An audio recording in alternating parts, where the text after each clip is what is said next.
Bonjour à tous et bienvenue sur la première chaîne d'actualité quotidienne qui parle de NFT et de jeux blockchain. Aujourd'hui, on va parler du marché NFT, de Elon Musk, de airdrop, des collections NFT à surveiller. En seconde partie de la vidéo, on parlera gaming en commençant par un dossier brûlant, un très gros projet gaming du moment. Et en dernière partie, bien sûr, la partie NFT à surveiller. C'est parti!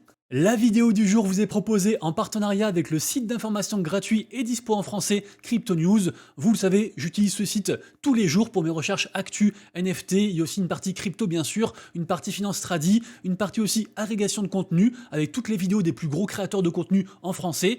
N'hésitez pas à faire un tour dessus, vous aurez tous les liens en description et merci à Crypto News. Comme toujours, on démarre par un petit récap très rapide du marché NFT sur 24 heures. Ce récap, vous le retrouverez tous les matins sur mon compte Twitter vers environ 11 heures. Aujourd'hui, Blue Chip Index à 5500, comme hier. Sentiment de marché à 29. Par contre, explosion des volumes, notamment sur Ethereum, avec plus 36%. Mais malheureusement, c'est encore cette histoire d'inscription, puisqu'en effet, les inscriptions arrivent aussi sur Ethereum et ça pullule de partout. Je sais pas trop quoi vous dire d'autre. Ça, entre guillemets, ça parasite un petit peu les datas au niveau NFT, mais il faut faire avec, c'est comme ça. En tout cas, au global, la première collection qui fait le plus de volume, ce n'est pas une collection d'inscription de NFT, c'est une collection de NFT pure et dure. C'est la collection Froganas, assez incroyable, surtout quand on se rappelle que cette collection en fait était un rug. Elle a été abandonnée par son créateur et sortie par juste le dessinateur. Le truc a explosé. Le dessinateur s'est fait plein d'argent, c'est ce monsieur qui est ici, vous aurez tous les liens en description, et franchement l'histoire est assez incroyable. Et puisqu'on parle de NFT sur Solana, sachez que ici on se trouve sur la marketplace Magic Eden, qui fait aussi office d'agrégateur, c'est-à-dire qu'on peut retrouver en fait dessus d'autres NFT, d'autres marketplaces, c'est tout centralisé, et la première marketplace NFT sur Solana c'est Tensor. Mais pourtant une troisième pourrait tirer la couverture vers elle. En effet, on a la marketplace agrégateur Sol Sniper qui fait une opération indéfinie. En gros, il n'y a plus de fees. C'est assez incroyable parce que sur des très grosses collections très chères, comme par exemple Mad Lads, on peut économiser jusqu'à 500$, donc de moins en fait que sur d'autres marketplaces, type Magic Eden ou Tensor. Donc n'hésitez pas à faire un tour sur Soul Sniper, sachant que pour moi, c'est un gros projet assez ancien et safe. Je finirai la partie marché NFT avec un tweet, sachant que je me coupe à la fin de la vidéo, en troisième partie, je reparle un peu du marché puisqu'on fera en fait les NFT à surveiller du moment, ceux qui ont fait beaucoup de volume, qui ont beaucoup explosé, ce genre de choses. Bref, ce tweet ici, en fait, c'est juste les 10 NFT les plus chers jamais vendus en 2023, et figurez-vous que ça tourne entre, on va dire, 400 ETH et 800 ETH, donc c'est très élevé, mais surtout ce qui frappe, ce qui choque aux yeux en fait, c'est que 9 NFT sur 10 sont des NFT soit CryptoPunks, soit Bored Ape Yacht Club. Donc en fait, c'est juste des collections qui appartiennent au géant Yuga Labs. Donc Yuga Labs est loin d'être mort, même si bien sûr le marché NFT se dilue sur plein d'écosystèmes avec plein de technologies différentes, inscriptions, ordinales, etc. Il faut savoir que Yuga Labs a dominé et domine encore le marché NFT. Mention spéciale quand même pour Fidenza, qui est donc de l'art génératif et qui arrive donc en 8ème place avec une vente à 625 ETH. Bon, avant qu'on parle de Elon, je suis au regret de vous dire que j'ai succombé, je farm un nouveau airdrop, le airdrop donc de DOP. Alors DOP, qu'est-ce que c'est? Alors ça n'a rien à voir avec les NFT, ça s'appelle du coup Data Ownership Protocol, c'est donc un protocole en fait de zero knowledge sur Ethereum, pour la faire courte, tout ce qui est un petit peu scalabilité, etc. vous connaissez, bref, ils ont lancé un gros airdrop, le airdrop est pas très dur à faire, faut faire quelques transactions, ça prend genre 5 minutes en tout avec la testnet du projet, et après faut du coup entre guillemets référer des gens, donc au moins 3 personnes, du coup c'est le truc qui est ici. Du coup je l'ai fait parce qu'en fait j'ai tellement vu de gens le faire de partout que je me suis dit allez, ça me ferait quand même bien chier que tout le monde gagne quelque chose dessus et que moi non, alors que ça fait des semaines et des semaines que je le vois. Du coup je le fais. Est-ce que ça va nous couvrir d'or ou alors est-ce qu'on sera déçu? J'en sais rien, mais au moins j'aurai pas de regrets. Le lien sera en description pour ceux qui veulent le faire aussi. On a encore un peu de temps puisque le token sera lancé en Q1 2024. Info suivante, et on parle de Elon Musk, est-ce que vous êtes chaud?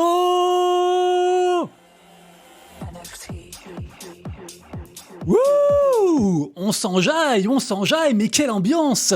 Les plus anciens s'en rappellent, je pense. Il y a environ 2 ans, Elon Musk, le farfadet de Twitter, puisque en effet Elon Musk, on le sait tous, qu'on l'aime pas, il faut surveiller ce qu'il fait. Ça se trouve, ce mec va introduire le Dogecoin sur Twitter, on n'en sait rien, enfin sur X plutôt. Bref, il y a 2 ans, Elon Musk avait tweeté ce même NFT en disant « Je vends ce NFT qui prône les NFT en musique en tant que NFT ». Après, du coup, c'était un peu une blague, le truc était retombé à l'eau, bref, on s'en fiche. Là, du coup, il réitère, il ressort au goût du jour sa musique sur les NFT. Qu'est-ce que ça veut dire? On n'en sait rien, mais quand on lit les différents commentaires de Elon Musk suite aux réponses des gens, on a l'impression qu'il aime pas vraiment les NFT. Un coup, il dit qu'ils sont pas vraiment non fongibles. Après, il dit que au moins encoder vos JPEG sur la blockchain, donc sous-entendu un petit peu comme des ordinals, directement tout on-chain, alors que souvent, dans 9 projets sur 10, le code du NFT en tant que tel est bien sur la blockchain, mais l'image qui est demandée par le code est hébergée en centralisé ailleurs sur le Web 2 en fait, et donc hors blockchain. Et ça peut poser un souci en tant que tel qui se comprend. Après, du coup, les gens argumentent en disant que, vu que les fichiers sont lourds, l'image est lourde, c'est plus simple en fait de l'héberger ailleurs. Après, voilà, pour ou contre, j'en sais rien, mais Elon Musk semble ne pas trop aimer les NFT, mais si il aime les NFT, ce serait plutôt du coup ceux qui sont complètement on-chain, sachant que on sait qu'il kiffe les mêmes, il kiffe des artistes NFT comme par exemple Beeple, il kiffe aussi pas mal de choses liées à la blockchain qui sont plus ou moins reliées à des NFT. Quoi qu'il en soit, je serais curieux de savoir ce que vous en pensez. Est-ce que vous pensez que Elon Musk est pour ou contre les NFT? Est-ce que c'est pas juste une autre manœuvre de manipulation? J'en sais rien, dites-moi dans les commentaires. On a ensuite une nouvelle de fou, c'est assez incroyable, franchement je savais même pas que c'était possible, et c'est ce genre de nouvelles qu'on aimerait voir en fait des collections NFT qu'on hold, puisque en effet on a donc Ponce Asinorum, qui est un mec hyper connu, hyper OG en fait dans l'écosystème, qui est aussi bien sûr le fondateur de la collection NFT qui est ici, qui s'appelle The Plague, qui est actuellement à un floor price de 0,38 ETH, et qu'est-ce qu'il nous dit? Il nous dit que en fait il transforme entre guillemets la collection NFT en compagnie, en entreprise, avec des actions, donc comme si c'était coté en bourse par exemple, et en fait il redistribue ces actions gratuitement à tous les holders de ces NFT. Le snapshot a déjà été effectué pour la répartition, mais du coup les gens vont se retrouver comme ça avec des actions liées à une collection NFT. On ne sait pas encore à quoi vraiment ça va servir. Est-ce que du coup les gens vont récupérer les fameux royalties, les frais qui sont ici, les 7,5%, c'est donc des frais qui sont prélevés en fait à chaque vente de NFT et qui après reviennent aux propriétaires de la collection? Je ne sais pas. Il dit pas de promesse, il dit j'ai le droit de le faire, j'ai consulté des avocats, c'est parfaitement légal, il n'y a pas de promesse, juste voilà, vous verrez ce que ça donne. N'achetez pas de grenouilles, c'est trop tard. Il n'y a aucune assurance que je referai des snapshots dans le futur par rapport à cette collection-ci. Donc voilà, ça reste mystérieux, ça reste intriguant, intéressant. Je pense qu'il y aura des avantages. A priori aussi, les gens ne pourront pas revendre directement leurs actions. Il y a une période dite de vesting, donc où les actions seront bloquées pendant un certain temps. On ne connaît pas non plus la valeur globale du coup de l'entreprise, et donc aussi d'une part d'une seule action, mais ça reste une aventure folle et très intéressante, et en fait ce mec a souvent des très bonnes idées. On se rappelle qu'il avait aussi fait d'autres projets, dont un qui avait très bien marché, et qu'il a ensuite transformé en boîte de café. Tout ça pour dire que j'ai hâte de voir la suite de l'histoire de The Plague et des actions The Plague, ça me paraît vraiment intéressant. Et pour terminer, on fait un petit tour sur Globiz. Je vous avais dit en stream que je montrerai du coup en vidéo ce que je récoltais régulièrement. Je rappelle que Globiz, c'est un projet, on va dire, de Airbnb beaucoup plus écologique, avec moins de frais sur la blockchain Multivers X. C'est un projet avec lequel je suis partenaire. Pour ceux que ça intéresse, vous avez un petit onglet ici, Mint NFT. On peut du coup acheter en fait du token B pour après acheter des NFT. 20 000 B du coup pour le moins cher, 60 000 pour le suivant, etc. Moi du coup j'ai 3 du premier et 1 du deuxième. Bref, je retourne dans ma ruche directement ici. Sachez que moi j'ai stacké mes 4 NFT en reward du coup boosté. Ça veut dire qu'en fait les tokens que je gagne, les tokens B, ils sont bloqués et je ne peux pas les vendre. Je peux juste en fait les dépenser pour la plateforme en fait. Donc soit du coup racheter d'autres NFT, soit en fait acheter des nuits de Airbnb quand du coup ce sera disponible, a priori du coup en Q1 2024, donc très bientôt. Je vous mettrai bien sûr tous les liens en description, mais sachez que tout cumulé avec du coup les différents bonus, j'ai actuellement un APR sur des billes bloqués à 189%, et donc tous les jours en fait comme ça, je peux récupérer 622 billes. Donc 622 billes, ça fait quand même 30 $. Si du coup j'avais choisi le mode de stacking entre guillemets normal, ce serait peut-être l'équivalent de moins de 10 $, un truc comme ça, avec mes 4 NFT. Et donc là du coup on va harvest ensemble directement. Donc vu que j'ai pas fait ça du coup semaine dernière, là actuellement j'ai 3523 tokens B à récupérer. On récupère les billes et puis on sera très content. Si vous avez des questions sur ce projet, n'hésitez pas à rejoindre leur Discord, mon Discord, à poser des questions. C'est un projet que je vais suivre sur le très long terme, et le jour où je pars du coup gratuit avec une nuit en Airbnb grâce à Globiz, évidemment, je vous le redirai. Deuxième partie de la vidéo, la partie blockchain gaming, et on attaque directement avec un très gros dossier. Si vous me suivez depuis un certain temps, vous le savez, j'en parle régulièrement, Seedify est devenu un acteur majeur de l'écosystème côté gaming. Il y a une grosse hype, une très grosse tendance de projets NFT gaming avec un token, et ça cartonne, il y a tout qui explose. Et en fait, Seedify est derrière un projet sur deux. Quand c'est pas Animoca Brands, quand c'est pas Xterio, c'est Seedify, et donc on va en parler. Seedify, qu'est-ce que c'est à la base? C'est un gros incubateur donc ils propulsent des projets, ils aident des projets, ils lancent des collections NFT, des tokens, pas mal de choses. Ils ont bien sûr aussi un token, le token S-Found, qui est ici, qui coûte 3,66 $, qui a d'ailleurs bien pumpé, et surtout là dernièrement ils ont fait des grosses annonces. Ils vont donner encore plus de pouvoir et d'allocation d'avantages aux holders de leur token.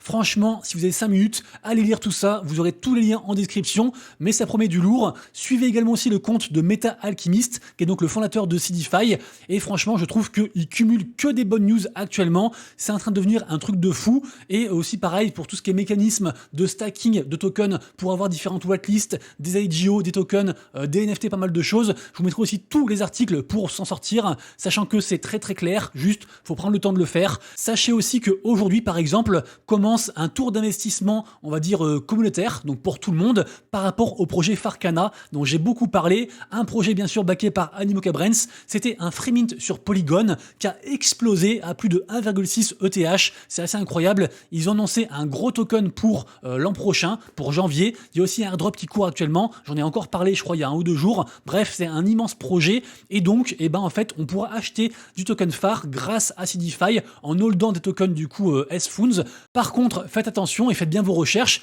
Par exemple, du coup, pour cette opération, il y a un vesting, un blocage de tokens pendant 6 mois, donc il faut bien être au courant de tout. Pour aller plus loin, allez aussi lire le thread de la part de Loki, puisque en effet, Loki a fait un thread très complet sur l'écosystème Seedworld. Et en fait, Seedworld, c'est le côté gaming, c'est le projet gaming en fait de Seedify. Notamment aussi a été annoncé un airdrop de tokens du coup SNFTS. Donc pour les holders principalement des collections NFT de Seedify et donc de Seedworld, 2 collections à l'heure actuelle, les Seedworld Vanguard qui sont ici à 0,44 ETH et les Z-Moons qui sont un peu meilleurs à 0,62 ETH. Vous voyez, il y a beaucoup de choses, mais cet acteur est vraiment en train de devenir un acteur majeur. Même si vous ne comptez pas investir dessus, prenez au moins les infos parce qu'on verra de plus en plus de projets, je pense, qui vont donc être incubés et lancés par Seedify.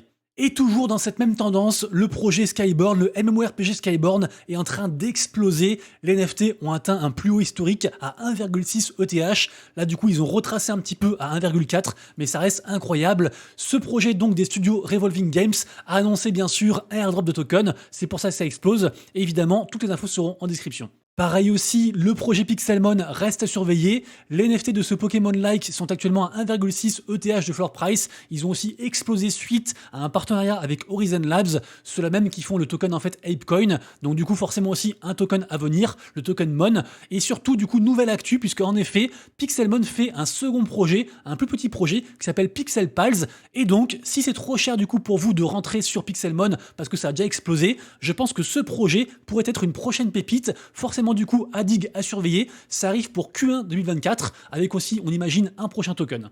Et pour finir sur les tokens gaming, rappelez-vous, on en parlait ensemble il y a environ, je crois, une semaine, le projet Bitcoin Cat est en train d'exploser. Le token a fait un plus 40% en 24 heures, incroyable. Rappelez-vous, c'est un très gros écosystème en fait gaming sur Bitcoin. On peut également stacker son token pour la prochaine collection à venir et donc avoir une whitelist. Est-ce qu'il a encore temps? Je ne sais pas, à vous de voir, à vous de faire vos recherches. Nous parlons ensuite du précurseur des Play to Earn, le projet Axie Infinity, qui 6 ans après est toujours là. Là actuellement ils font une vente de figurines physiques, intéressant, ça coûte quand même 300 $, mais ce qui est intéressant c'est qu'on voit de plus en plus ça en fait, c'est que les gens qui achètent du coup la figurine physique vont recevoir également aussi un NFT exclusif, trouvable nulle part ailleurs. En l'occurrence du coup ce NFT servira dans les landes du jeu Axie Infinity.